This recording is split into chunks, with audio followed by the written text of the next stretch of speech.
Well, thank you all for coming out here today. I'd just like to start with a bit of an introduction.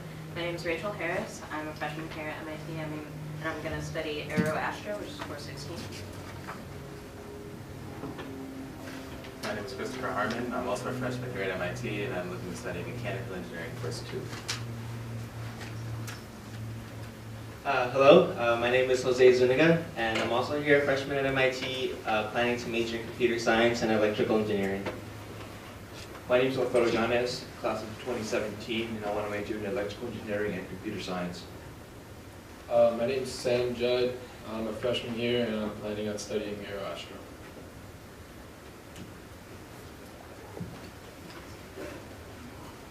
So just a quick recap of what the challenge was. There were 2 tasks. The first one was just an obstacle course of sorts where we had to fly through 5 different hoops, all of different heights.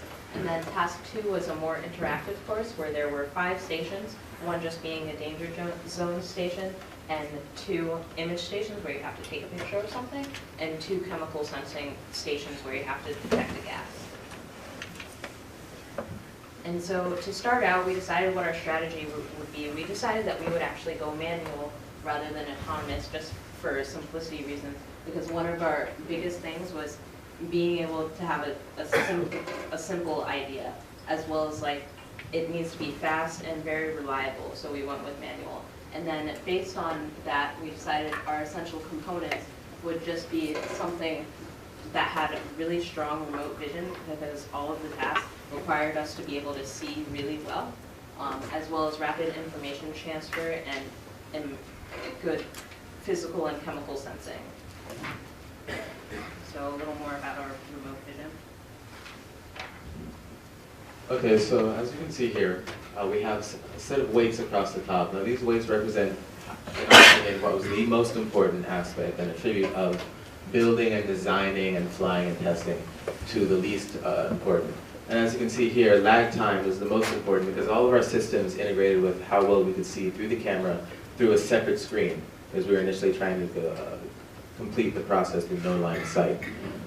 So from lag time we go down to cost. Cost was also important. It's often the second, third most important aspect is the budget. And going down, image quality, we need to take pictures. Connectivity range, not so much an issue. Field of view, the GoPro has wide field of view. This was also not an issue, which is why it was weighted rather low. And last, interfacing, which wasn't too difficult, which is also why that was rated rather low. We had a scale going from 0 to 9, 0, 1, 3, 9, 9 being most favorable, 0 being unfavorable. And as you can see here, highlighted in green is the GoPro with the FPV, which stands for First Person View program. 9, 9, as you can see, that had the best score. So this is what we went with at our time.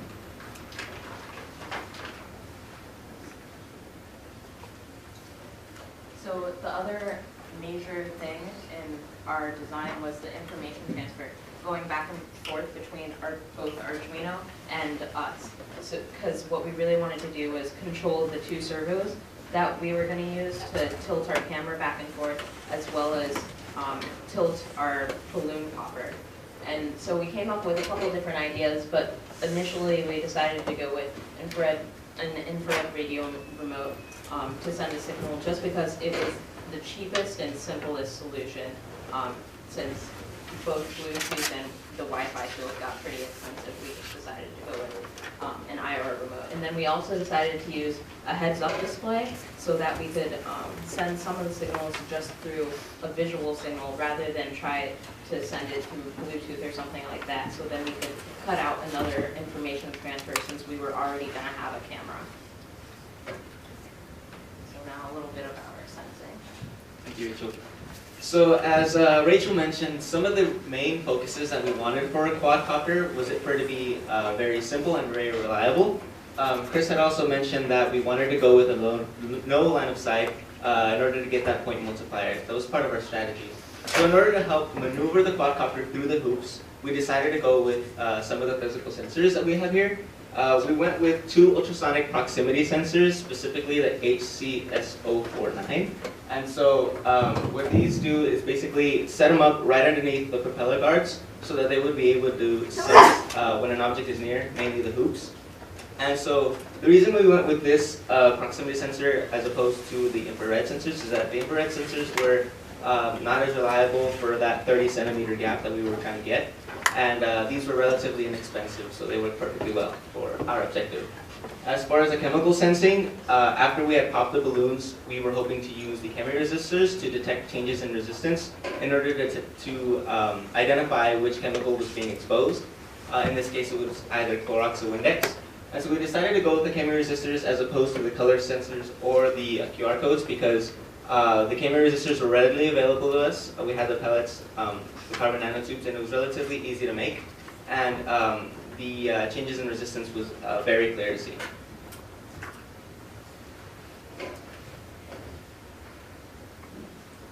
All right, so here we have a basic rough SolidWorks sketch of the chassis that would hang below our quadcopter.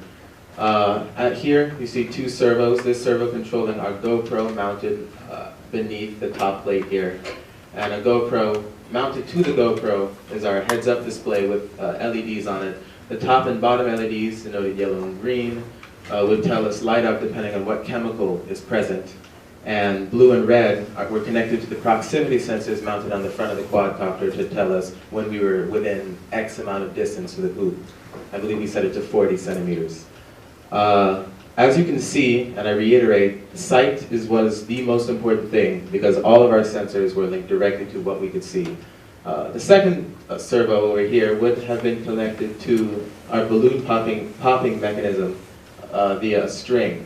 And the servo would spin, allowing the popping mechanism to rotate down and then rewind and it would rotate back up.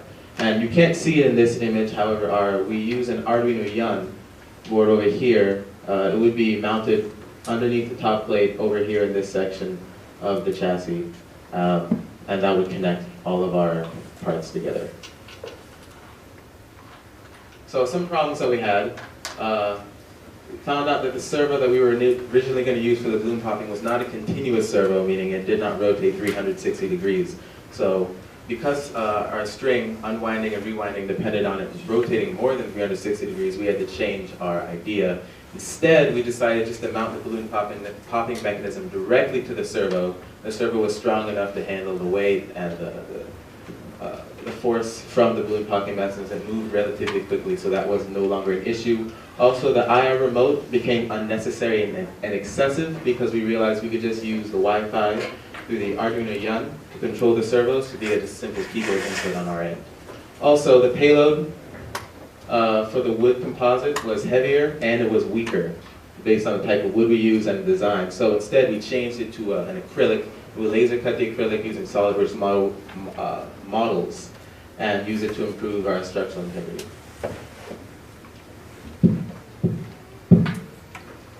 Okay, it works. Testing and analysis. The first thing we wanted to do is test the flight time and how reliable it was.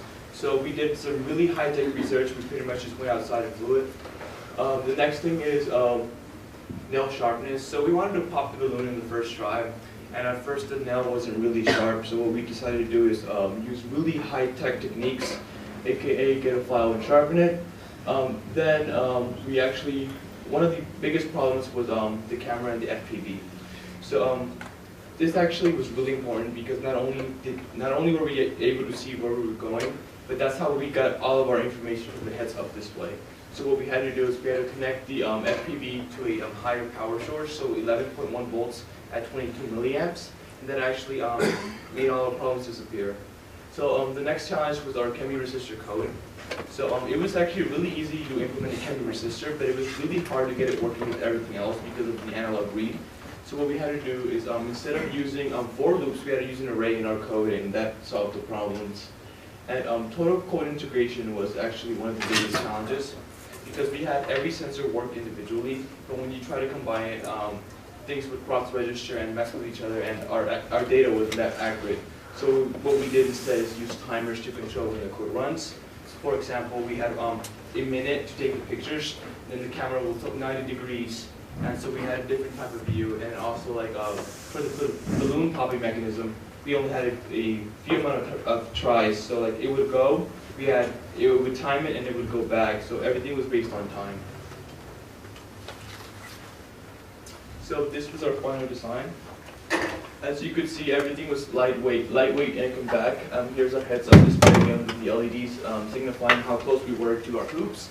This was our balloon popping mechanism, which directly was controlled by the servo, and we directly controlled the servo via time. That's an Arduino Yun, which we could control wirelessly via Wi-Fi. And that's our other servo that controlled the tilt of the camera to tilts from 0 to 90 degrees. And this was our final design. The only thing that really is different is the FPV transmitter, and the rest is really hidden under the quad. So there's really nice aesthetics behind our project. So even after all this planning, I'd like you all to think about what it feels like to take your final quadcopter with all the design done, all the acrylic done, and FPV working great. But then again, our team really realized that anything could go wrong on competition day, which unfortunately we did run into several unexpected hurdles. But in the end, I kind of want to talk about what did work as opposed to what didn't work. And so, right when we arrived on competition day, the FPV was working great. We had the transmitter and receiver set up to a TV monitor, so it was very easy to fly around and be able to view in the same direction that the GoPro was facing, which was in the forward direction. And so what was also working was the camera resistor and the proximity sensor code. As Freddie mentioned, we did a lot of the code integration to get it all working down in one sketch, which was great. And also we were using the GoPro app and the Wi-Fi to connect one of our phones to take the pictures when the image processing needed to be done. However, what we ran into is that the piloting problems that we didn't realize that when we had mounted the GoPro was facing forward. It was very difficult to pilot the system indoors. And so when we were practicing the flying, we actually ended up accidentally crashing into one of the basketball hoops. And so when it crash landed, some of the pieces fell apart, and so we had to do quick maneuvering to rebuild what needed to be rebuilt. And I'm actually kind of quite proud to say that we did get some of the most of the things to work again right before we did compete. And so one of the other things that also went wrong was the wireless communication between the Arduino Yun and our computer. And so what we really wanted to do was to be able to send information back and forth from the Arduino Yun to the computer. But the module was not working, and the Arduino Yun itself was a little faulty in that it would take 30 minutes just to reset the Wi-Fi connection and try to reconnect to the same network. And so in the end, we struggled with a lot of difficulties on competition day, even though everything was working perfectly fine right from the get-go. But I think it just goes to show that there's a lot to learn, which we will talk about in the next few slides.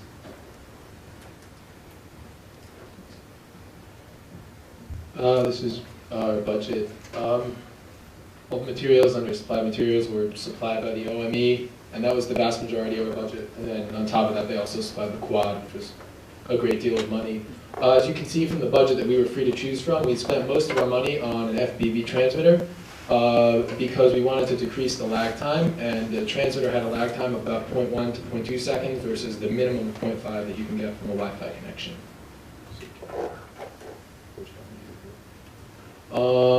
So looking forward to next steps, the HUD worked well. It was a little intrusive in our view though, so we would like to make it less intrusive in the future so that you can fly and see both equally well.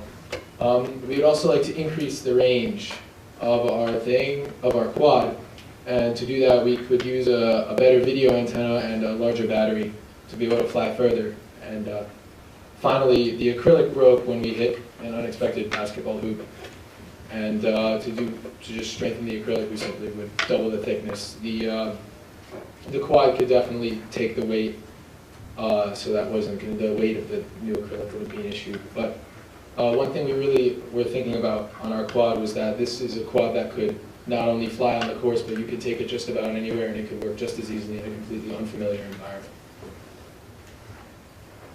So, and that was the subject of real-world applications, is that because the quad can be entirely set up and flown with minimal modifications at a very long distance.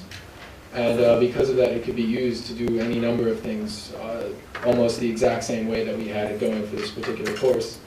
Because you have a human behind it, you can have that quick decision-making ability of a human that can adapt to any number of environments or conditions. And on top of that, you have a very quick lag time so people can react to what the quad is seeing very quickly. So, it could be used to for like hazardous chemical spills, nuclear waste, those sorts of things. Finally, just to wrap up, I kind of want to talk about some of the project evaluation, what we really got from working through this Momentum project. And so right from the start, our team just really focused on some of the key highlights is that we really needed to be organized, we really needed to be creative, we needed to know how to program the Arduino to get everything done the way we wanted it to. And also we needed to design it and make sure that the hardware and the software both communicated perfectly. And so I think it just really helps and reinforces what we learned if we could each just give our own words about what we learned from this experience and how we tied everything together and everybody's strengths. So I personally learned a lot about coding in Arduino, and I was able to practice my coding skills through that, and as well as learning a little bit more about the circuitry from Freddie, who had also had previous experience building quadcopters and handling all the circuitry. I learned about FPV, or first-person view, and transmission of video over radio, which was something I didn't know anything about before this project started. Another thing I learned is that we definitely didn't leave enough time on a whole to test and be ready to pilot that. So that was definitely something to improve on, something I think about next time I'm going through the design process. So one of the things I learned is adaptability. So our quadcopter was able to do multiple things. It was able to act like a soccer ball, but not a basketball. So one of the major things is that your project must be adaptable to any environment, because you're not always going to have the coordinates. You're not always going to have certain images. It must be able to adapt to any environment. So that's why we chose to do the person maneuvering through the camera. They're able to adapt. They're able to recognize certain things and make decisions off of that. So I learned a little bit from everybody, my strength lie with design and actual building of set of objects, so with SolidWorks, AutoCAD, but I learned a little bit about coding and Arduino C and coding in general from Jose, and I learned a little bit about the circuitry from Freddie. So I grabbed a little bit of information from all points. And I had a little bit of experience in 3D modeling beforehand, but I never worked with SolidWorks, which is what we needed to use in order to use the laser cutter. So with having to build our preliminary design as well as our final one, I got a lot of new experience learning how to use SolidWorks and also learning how to use the laser cutter, because I had only ever used a 3D printer, and the laser cutter was actually the last one, so that was pretty cool. And so now we'd just like to thank all of our sponsors, and special thanks to 3M who sponsored us, as well as the OME for putting this whole thing together. And we would also just like to thank our TAs for staying up with us and helping put our quads together and everything. And now we'd just like to open it up for questions. We're actually going to go on to the next team. We're running tight on time. So No time for questions. There's our contact information if you have any further questions that you couldn't ask. Thank you.